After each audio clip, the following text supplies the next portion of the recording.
I guess you love movies. I do too. Hi guys, and welcome back to another movie review. And today we're talking about one of the films nominated for Best Picture. I'm sorry this has taken so long for me to get this movie out.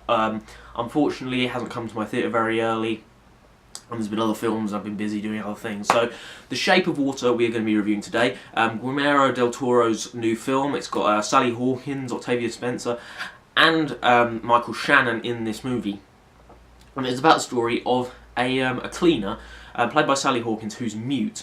And she works in this military facility, kind of secret, not very sort of well known exactly what goes on there. It's kind of, murky in that area.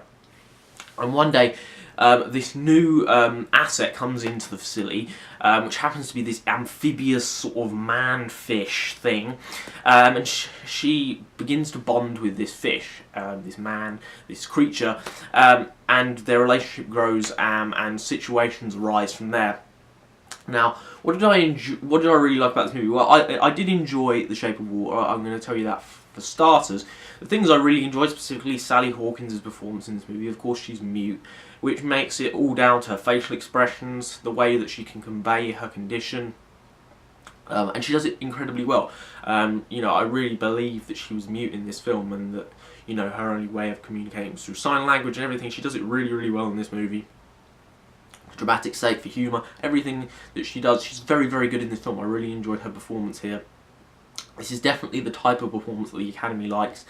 Somebody with a disability or something that they can't, something with a stumbling block or a hurdle in their way that they, that's going to try and stop them from achieving their goals. And definitely something the Oscars like. And I'll go into that a little bit more later in this video. But Sally Hawkins, excellent in the movie. Octavia Spencer is always solid. She's always entertaining. She has some great lines of dialogue. She delivers lines in only her way, and I really enjoyed her specifically again in this movie. Michael Shannon gives a really good performance, and it's beautiful looking, as you would expect from Guillermo Del Toro by now. I can't pronounce his name. I kind of gloss over it when I'm talking. You'll work that out throughout this video. But I love Pan's Labyrinth specifically. I think that's a great movie. I really do. It is definitely two halves, but they managed to merge it really well together, I think. This movie, again, is very good looking, and a very sort of, weird and kind of unique world that they create in this film. Some of the messages obviously throughout this film are very interesting. This movie's set in the 1960s, sort of during the height of the Cold War, and there's definite areas of communism and sort of Cold War espionage parts to this movie that I really enjoyed when they turned up. I thought they were very well done, very well executed. Also, I liked some of the race themes and the sort of segregation, obviously, that went on in the 60s in America. We also have a character that lives next door to Sally Hawkins' character, who's very friendly to her. They're good friends. They literally live right next door to her.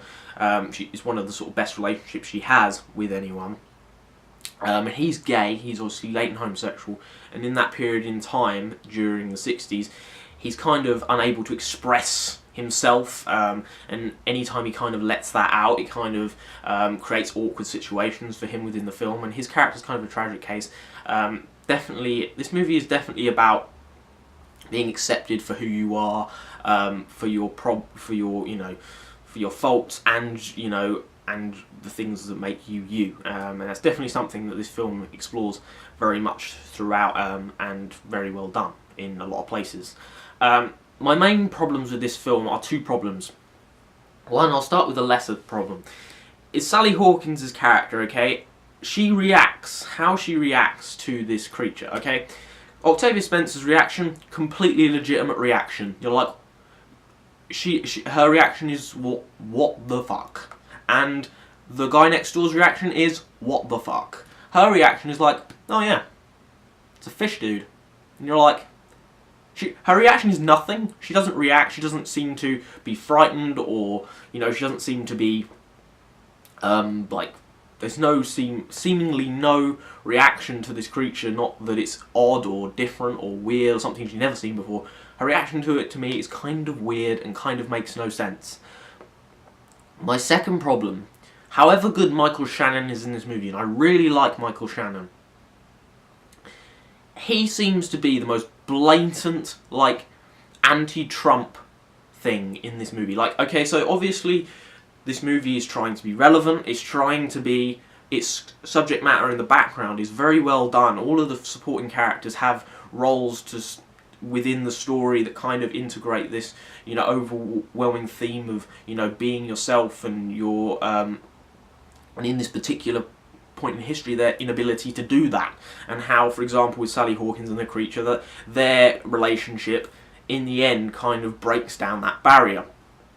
However, Michael Shannon, his character, is like, okay, so obviously the antagonist in this movie is going to be someone that has opposite views, someone that is white, Republican sort of style guy, military possibly, who's going to be, somewhat racist maybe, and isn't quite as forgiving towards minorities or people maybe that he doesn't understand. Okay, I get that. I could deal with a few of those traits. However, Michael Shannon's character in this movie has every single trait that they could have had one of each of these traits and it would have worked just as well. It just feels like they're ramming it down your throat. It's like he's creepy and kind of a bit of a sexual predator, he's violent, he's got no compassion, and he is racist. They could have picked maybe one or two of these traits and it would have just been a little bit more subtle, and you'd be like, I get it, I understand, he's the sort of, he's the enemy here, he's the opposite of these people, they're definitely going to clash. However, it just feels like Del Toro is just overdoing it ever so slightly, and it stands out a little bit too much for my liking. Shannon's good, but he's a little bit overwritten. That's my main issue with the film.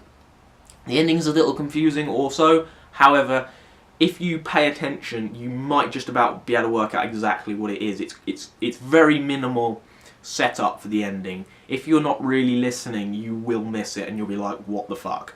I was at first, then I thought about it a little bit more and worked out exactly what went on. However, I did like The Shape of Water. I thought it was a good film. I felt like in places it was slightly overwritten, especially Michael Shannon's character, and certain characters' reactions to the creature for me were a little bit like seriously. But overall, it's a very good film with great performances, good message, brilliantly directed by Del Toro, who'll probably win for Best Director, I would imagine. Overall, I did enjoy this movie, and I'm going to give The Shape of Water 8 out of 10. So there you go, guys, that's my review of The Shape of Water. Hopefully you enjoyed it. If you did, like, subscribe, drop your comments down in the section below. Have you seen The Shape of Water? If you have, what did you think of it? As I said, I thought it was pretty good. Definitely not the best Del Toro film, probably Pan's Labyrinth being that film for me. And what film do you think is winning Best Picture? Drop it down in the section below. Also, I have a video out at the moment called Why the Oscars Don't Matter, and that's me just talking about why I don't think the Oscars actually matter in terms of the film's life, and its impact on the rest of cinema. So, hopefully you enjoyed this video, and hopefully I'll see you next time. Goodbye.